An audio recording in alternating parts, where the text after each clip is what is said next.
Hanukkah. Hanukkah. Rabbi, I just want to say hi. Hey, no. Come on, Ruben. I just was thinking about you today. I was thinking about you too. Why didn't I see you at the donut store, the Knish store? Come on. You weren't here. You were in South Africa or somewhere. I thought you came to New York. You went to Russia. Oh, yeah, I went to Brighton Beach. I didn't see you. Ruven, come back to Chasidus. We have a beautiful group. So listen, everyone. Today is Hanukkah, the first day of Hanukkah. So I'll start with a vart that the Rebbe shares about Hanukkah. And the vart is, we say that who lit the menorah al yedei kohanecha hakadoshim, through your holy kohanim. So the Mefarshim ask a question. What's the difference about? We know that. We know that. Why do we have to say in the prayer, in the tefillah, al yedei kohanecha hakadoshim, that they were the ones who implemented the self-sacrifice for the mitzvah of Hanukkah? That's a basic question. Another basic question that is asked is, how were they allowed to have Mesiras Nefesh, self-sacrifice? We know there are only three mitzvahs. Three mitzvahs that you're allowed to allow yourself to be killed for the mitzvah, right? Yarog ve'al yavar. Kill, allow yourself to die. Ve'al yavar, don't desecrate the mitzvah. One of the three mitzvahs is not a rabbinic mitzvah. It's not Hanukkah. So that's another question that's asked. So I'll just tell you what the Rebbe's answers. There's many answers. I'll just tell you what he says. He says like this: the Rambam rules that the mitzvah of Yarek Val Yavar is true only for three cases, unless it's an Adam Chashuv. When it comes to a very important person, that rule doesn't apply. A very important person is allowed to have himself killed for any mitzvah. Why? Because people shouldn't learn from him if he doesn't do it. So that's why in the Haneres Halolu, that's why it says, Ayidei Koyanecha Hakdoshim. If it was, according to the Rambam, if it wasn't Koyanecha Hakdoshim, the holy Kohanim, they wouldn't be allowed, the other Yidden, regular Yidden, would not be allowed to allow themselves to be killed and for the mitzvah of Hanukkah. That's the pshat. And this answers also the idea of, so both questions are answered with one answer, according to the Rambam, specifically according to the Rambam. Other Mefarshim disagree with the Rambam, but the Rambam is the one who rules that only the mitzvah applies only to three mitzvahs and not anything else. So how are you allowed to? The answer is Koyanecha Hakdoshim. And the Rebbe in the Sikh has also explained many times, the Rambam rules elsewhere, not only is it Shevet Levi, the Rambam has a very interesting insight into who is a Levi. Literally, a Levi comes from the tribe, the Kohan, right? The Leviim. Kohanim from Leviim, that tribe. The Rambam says, Loi, not only is someone born into the actual lineage of Leviim a Levi, but he said anyone that does the avoda of Levi, serves, what does Levi mean? Hapam Yelov Hashem Eloi. Now God will accompany me, attach himself to me. In other words, anyone that wants to engage in an activity where there is attachment to God vis-a-vis the service of Leviim, is a Levi, not a halachic Levi. You can't call him up to the Torah. Don't get me wrong. If you're not born from that lineage and that tribe, you don't get the second Aliyah Levi. But the Rambam says spiritually, everyone can be a Levi. So therefore, when we say Yidei Koyanecha Hakdoshim, yes, literally, it took a group of people who were Kohanim, priests, to do the mitzvah of self-sacrifice, fighting the Greeks and having self-sacrifice. But spiritually today, when we don't have a Beis HaMikdash, and we don't have Romans, and we don't have Greeks, literally, you know what I'm saying, we have enemies all over, plenty. But the idea is that if a Yid is dedicated to Hashem, then you can't ask questions. Why didn't he allow himself to be? Why does he allow himself to be killed? No, he should escape. I'm looking at these different things I told you from Poland, and you see people who ate treif. They were going to die. Not a question. So they ate whatever it gave them, right? Did they do an aveira? No. They didn't do a transgression. First of all, because it was a shas chet, it was a time of terror and killing. But even halachically, they didn't. You know why? Because you have no mitzvah to allow yourself to be killed for eating kosher. Sorry. So halachically, you're supposed to eat the treif and not be killed. Nevertheless, we saw people who didn't do that. Individuals, very few individuals. And either they died, or miraculously they were saved. So that's a very, a much higher commitment where one comes to that position. So the Rebbe says that if you have attained that connection, and you feel that connection, then you're a Levi. Levi's in a class for itself. And we have to acknowledge that. So that's just a word on the Hanukkah that I learned recently. Going back to the Maimer here, we're talking to Yeruvain about a very important thing. How do we balance happiness and frustration? In Hebrew, simcha and meridus. And this is why this Maimer, although it's a Hanukkah Maimer, it really touches upon a much greater idea of joy and not depression, but frustration. And he basically has explained to us that it depends where you're at.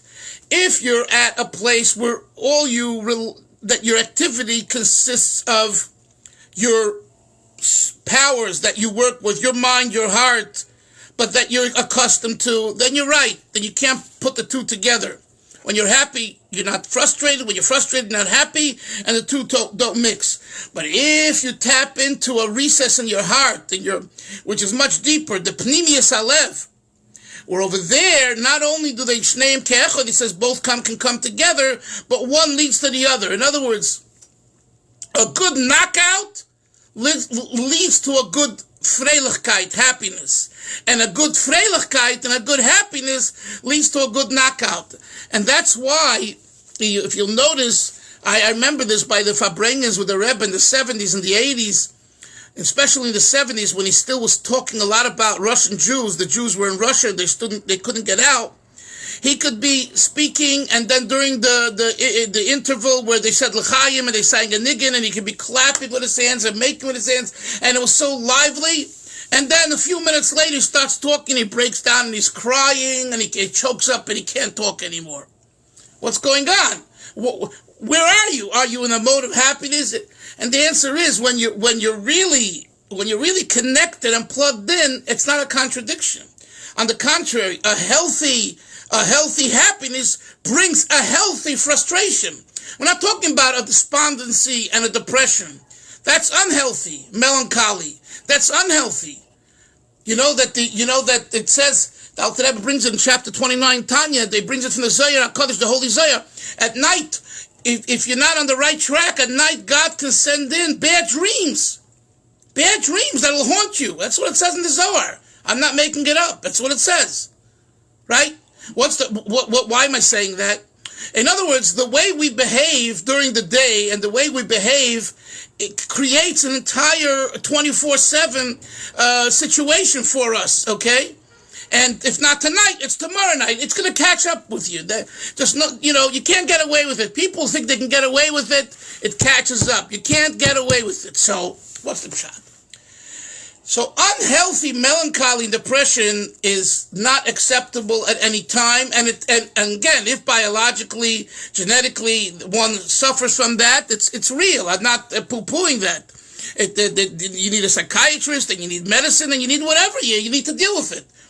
Chas v'sholem, But we're talking about kind of onset, the depression and melancholy, where a person thinks about their life. and their situation and their family. Reb Chaim Shalom Baruch Gordon, I want to say this for you. Reb Chaim Shalom Deitch verbringt over here in Bet Shemesh Beis a few years ago when I was there. I happened to be the Farbrengen. And these are all yoilis. These are all your Hasidic guys with the payas and the streimel, the socks, and the whole garb and all that. And he's talking to them. It's about 100 guys. What? Rabbi Deitch. The Mashpia from Yerushalayim. So he's bringing for them, and I'm sitting there. It was an afternoon. I forget what day. And it was a long. And in the middle, he says to them, you guys, he says to them, if I start thinking about myself and my family, he says, I get depressed. That's what I heard him say this in front of everybody. I get depressed. He didn't articulate. I don't know what he meant, but he says. So he says, you want to stay away from depression? You don't want to be sad? Think about other people. What can you do for other people? And the more you do for other people, the happier you'll be. Stop thinking about yourself and your situation, your family, on and on. And it's very true. And a person needs to know that. If they go into a mode which is getting them down, they need to get up, sometimes physically, and go outside, walk around the block, go into a shul, go into a candy store, chat, speak, hack, run, get your mind off the self. Okay? Get the mind off the self. Don't play God. Let Hashem deal with it. So, but here, in this Maimer, here we are talking about a meridus. Here we're talking about, you have to make an account before you go to sleep at night. What did I do today? What did I do? Who did I offend? Who did I talk to? What did I do that's right? What did I do that's not right? That's called the cheshbon hanefesh. It's meridus. It's frustrating. It's looking yourself into the face, and it's uncomfortable, but you have to do it. Why do you have to do it? Because if you want to flourish the next day, you have to work out the issues, at least attempt to come to a resolve where, I know that today I messed up this way, but I'm going to try very hard tomorrow not to do that, or to find ways where I'll avoid it. Such a thoughts. So the Rebbe says, he brings the Gemara in Chagiga, the chapter, page 117, Zion, we learned yesterday, just to recap. And the Gemara is an interesting Gemara. Amar Abzeira says, Ein Meisen Reisha Prokim El Lav Bezdin. You don't communicate he later says the secrets of Torah only to Av Bezdin, the head of a Bezdin, Ulechol, and to all, and to anyone, that his heart is anxious within himself. So the Rebbe explained what this means, Libay Doeg Bekirbay. And the answer, the bottom line, what does it mean, Libay Doeg Bekirbay? It means someone who has meridus. To show, we don't mean anxiety that you need to take, Valium and medicine and for your nerves. No, we're not. We're talking about it bothers you. It really bothers you. And it bothers you because it's not proper. Or it bothers you that you didn't do enough. You didn't exert yourself. You slept too much. You wasted too much time. You know what I'm saying? It bothers you. Like I told the people in Moscow, and I gave a talk over there, so I said to them, the Alter Rebbe's son was Reb Moshe. He had 3 sons, right? Reb Doiv Ber, Reb Chaim Avram, and Reb Moshe, the youngest. So, Reb Moshe, in the middle of his life, he had a crisis. I don't want to go into the details. He had a crisis, and he ran away, and no one knew where he is. And the Tzemach Tzedek, took his wife and children and sent them to Eretz Yisrael. The Segel family, there are many Lubavitcher families today that come from Reb Moshe's family, from the children. The daughters married and they had children, and until today, I think the Segels, Reb Yosef Segel, that whole family, they come from Reb Moshe. Anyway, so basically the Tzemach Tzedek, Mamish saved the whole family. Meanwhile, where was this Reb Moshe? No one knew where he was. He hid. He was hiding. Well, they found him in a shul, I think, either in Chernovitz or Chernobyl, maybe Chernobyl. There was a shul, and he was living in the attic. That's where he found. But who found him? Only a few people saw him. Most Lubavitcher Hasidim didn't know where he is. So my father-in-law told me that he heard from a chassid who heard from the person who was there. Reb Moshe, by the way, lived very long. According to my calculations, he passed away in 1878. And he was born before the turn of the century, I believe. He, according to my calculations, he lived into his 80s. For those days, it was a real Arichas Yomim. He outlived the Mittler Rebbe. He outlived Reb Chaim Avram. He saw four, in other words, he saw technically 5 Lubavitcher Rebbes, right? From the Alter Rebbe, his father, through the Rebbe Rashab, who passed away in 1920. The Frierdiker Rebbe was born in 1880, so he passed away in 1878. So he missed the Frierdiker Rebbe. Anyway, I don't know if he saw the Rebbe Marash. That's my question. The Rebbe Marash passed away in 1882, but whether he was in that part of the world that he saw the Rebbe Marash, I'm not sure. But he could have seen him very easily. One day they were at shul, and this chassid noticed him, and he said, "Aha, I think this is Reb Moshe, the son of the Alter Rebbe, who's been hiding from us." And he went over to him, and he said at Shalosh Shuv, he says, "Reb Moshe, I caught you. I know who you are. I want to hear a word from the Alter Rebbe, from your father. And if you don't tell me, I'm going to divulge to everyone where you are, where you're hiding." So he had no choice. He was caught red-handed. So he said, my father said, "Der Zeit läuft," or another version, "Der Zeit geht." Time is passing, time is going. And he said it, and everyone heard. That's it. The Alter Rebbe would say things with a niggin, and everyone started to cry. It was during Shalosh Shudas, and they accepted that, and that they wouldn't divulge where he is. Why am I saying this? Because we're learning here about the Meridus. You know, you can run and run around, but the time is running right with you. So therefore, there needs to be a cheshbon hanefesh. That's called the merirus. So the Rebbe says that the pshat in the Gemara of Reb Zera, ein meisen rosha prokim el lav bezdin, ulechol sheli b'doyeg b'kirboy. And he says, v'ikad amri, some say, v'hu sheli b'doyeg b'kirboy. Why does an av bezdin merit to get the inside information? If you want to get the inside information, you have to be serious. Then you get the inside information. Like I told you yesterday, unfortunately, many times we waste our secrets. We share them with people we should not be sharing them with. It's a big mistake.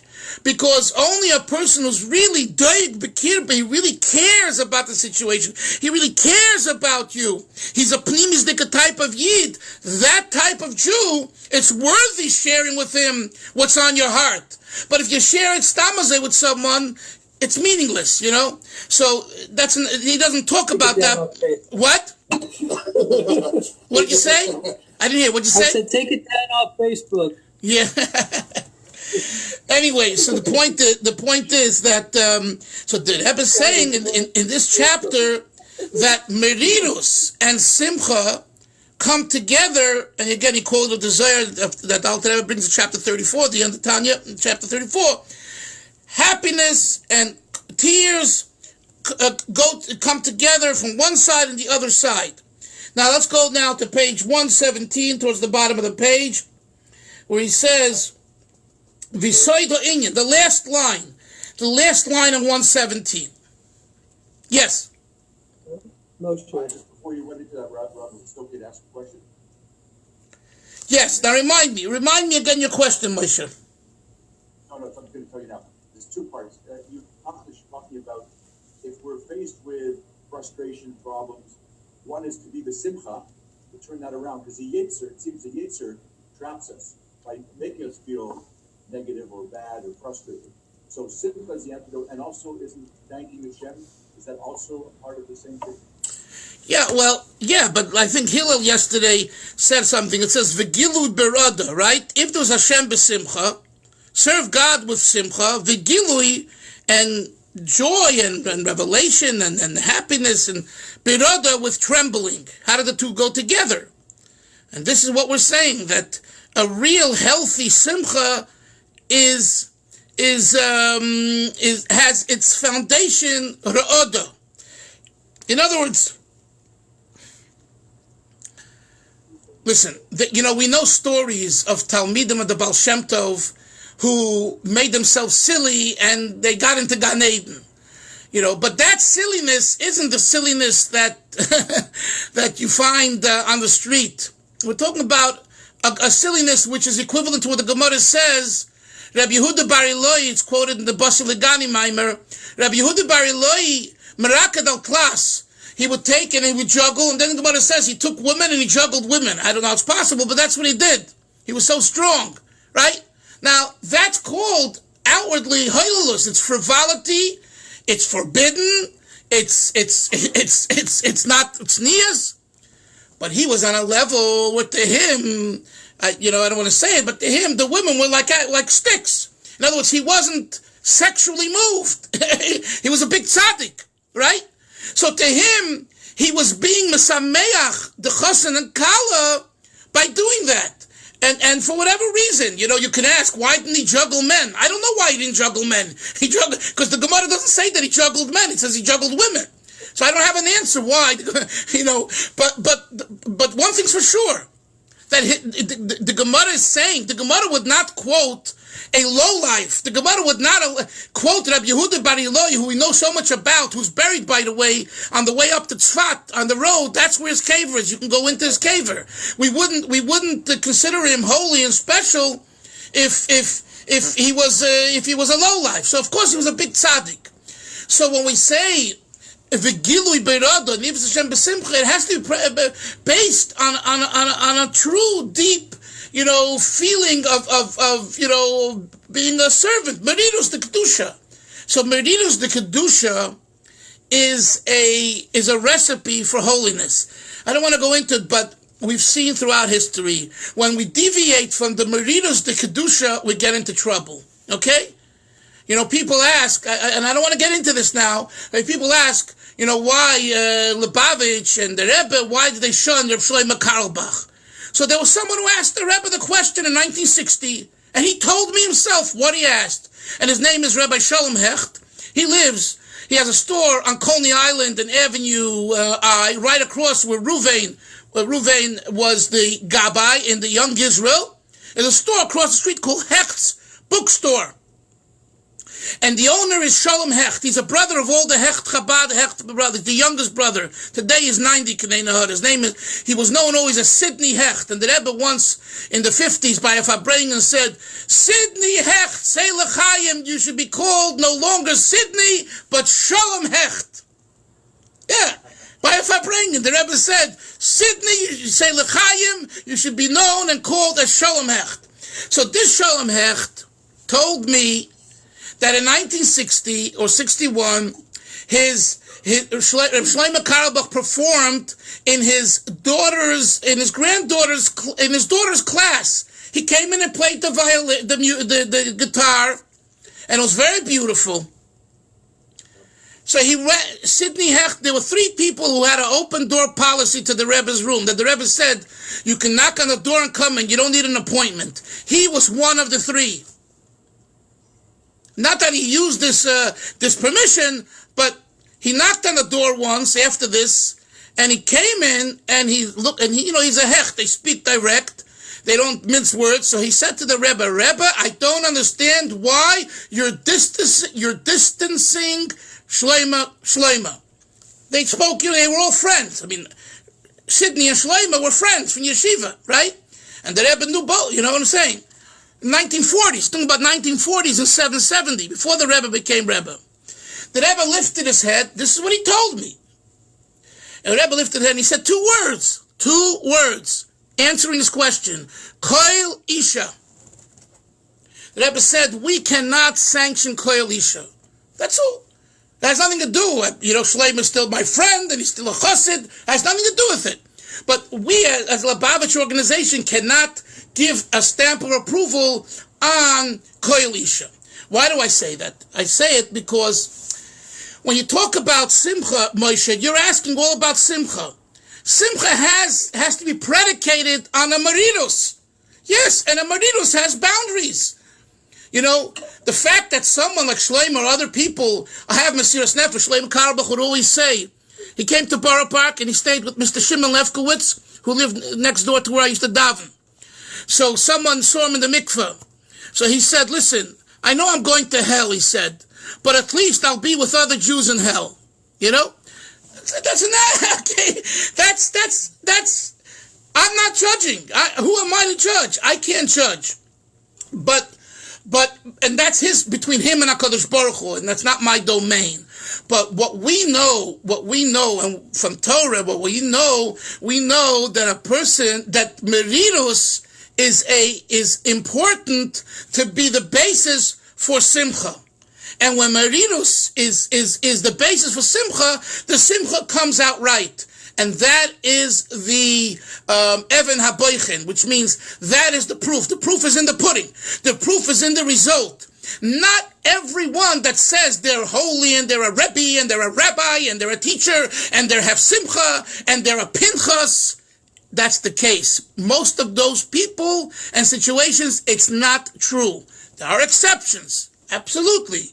And those exceptions are exceptions. We've had them throughout our history. Let's continue learning inside because we'll never get to learn inside. Last line, page 117.